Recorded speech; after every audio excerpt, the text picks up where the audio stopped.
उतरी सर के बाल टूट गए।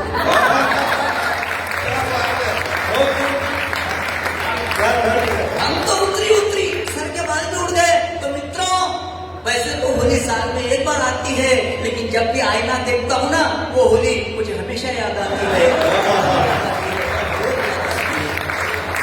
ऐसी दुर्घटना है, लेकिन मैं आपके बीच में चलते जाऊंगा, क्योंकि कैसा है, मैं जब घर में रहता हूँ तो भी हाथ से मुझसे टकराता, घर के बाहर रहता हूँ तो भी हाथ से मुझसे टकराता, हाथ से घर में टकराव चलते रहता है।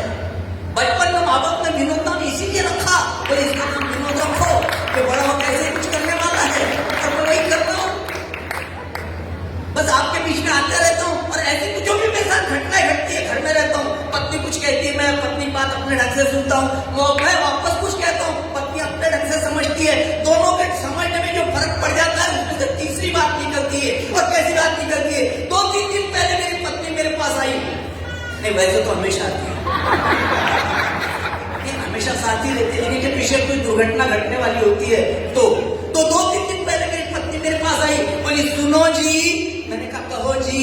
बोले हास्य कवि हो, हास्य कवि सम्मेलनों में जाते हो, लोगों को हंसाते हो, लेकिन तुम्हारे चेहरे पर कभी हास्य नहीं दिखता, तुम्हारे चेहरे पर कभी हास्य नहीं दिखता, हंसते रहा करो, तुम्हें नहीं मालूम जो हंसे उनके घर बसे, जो हंसे उनके घर बसे। मैंने कहा डार्लिंग तेरी बात बिल्कुल सही है, जो हंसे उनके घर बसे, लेकिन एक बात बता, जिन के घर बसे वो बाद में कितने हंसे।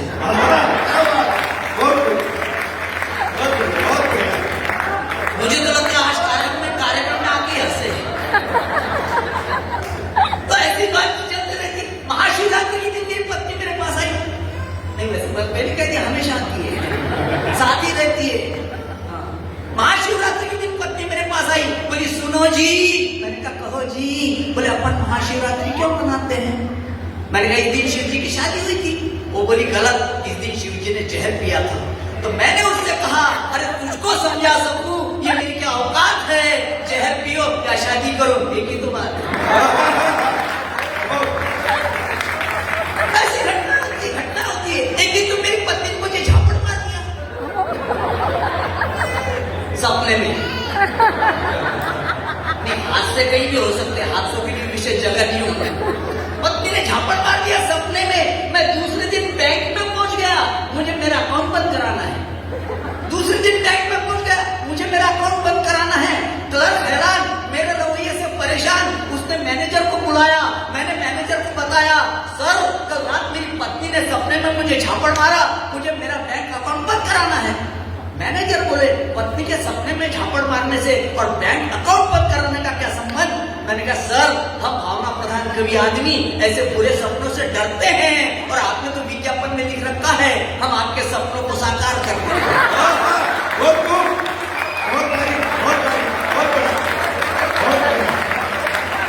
बहुत बढ़िया।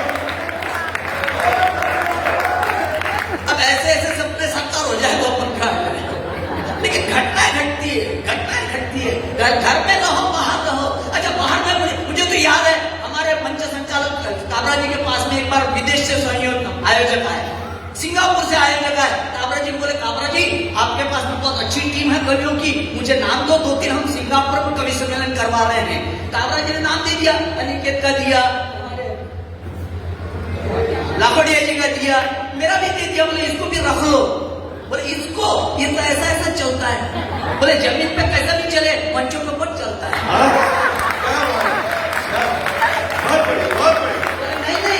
नहीं हम इसका टेस्ट लेंगे। वो मेरे पास आए, बोले तुम्हारा नाम क्या है। मैंने कहा विनोद सोनी। बोले विनोद सोनी हम सिंगापुर में कवि सम्मेलन करवा रहे हैं, आपको बुलवा रहे हैं। मैंने कहा ठीक है अपन भी आ रहे हैं।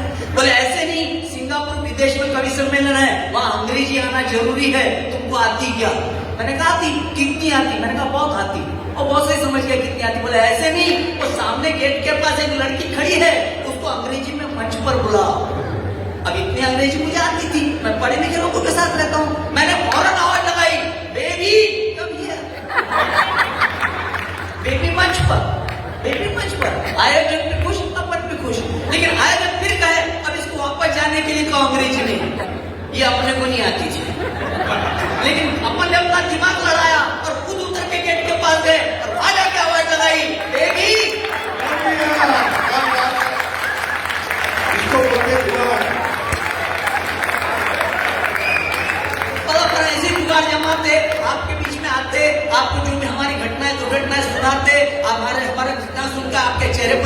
मुस्कुराती, आपके चेहरे की हंसी देखकर मुझे खुशी मिलती, दोनों मिल जाते।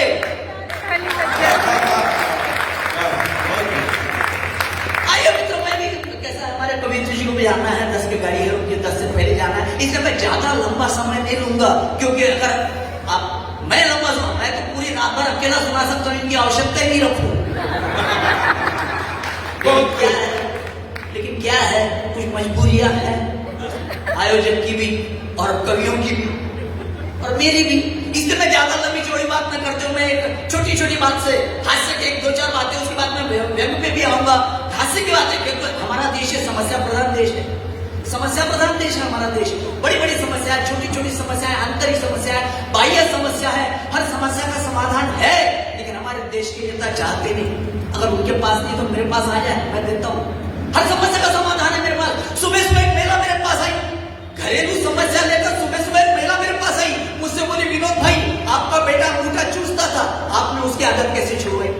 देखिए, महिलाओं की समस्या, छोटे बच्चे अंगूठा चूसते, वे नमक लगाती, मिर्च लगाती, पट्टी बांधती, कोई आवश्यकता नहीं है। अपना छोटा सा समाधान कि सुबह सुबह एक महिला मेरे पास आई, मुझसे बोली, विनोद भाई आपका बेटा अंगूठा चूसता था, आपने उसकी आदत कैसे छुड़वाई? मैंने कहा, बहन जी मैंने उसकी चड्डी ढीली सिलवाई।